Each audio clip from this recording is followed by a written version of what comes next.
guys, good evening. Ayan, tingnan nyo naman kung ano ang aking mayroon ngayon dito guys. So ayan, magpaksiw tayo guys. Lagyan natin ng ganito.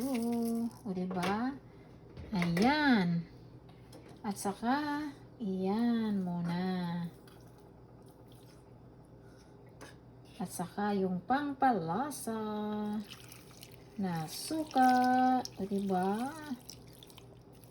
So, yun, ang aking ipaksiw ngayon, guys. Isda, galing sa Asian store. Tingnan nyo naman. So, yun. Yan yung aking kahinam-hinam na ulam para bukas sa aking umaga. Tingnan nyo naman, nag-start na siya, guys. So, diba? Tingnan nyo, ang sarap-sarap kaya niyan. Nilagyan ko ng, ano yan, sibuyas, bombay, ahos, at saka ano, o diba? Tingnan nyo naman, masarap na masarap.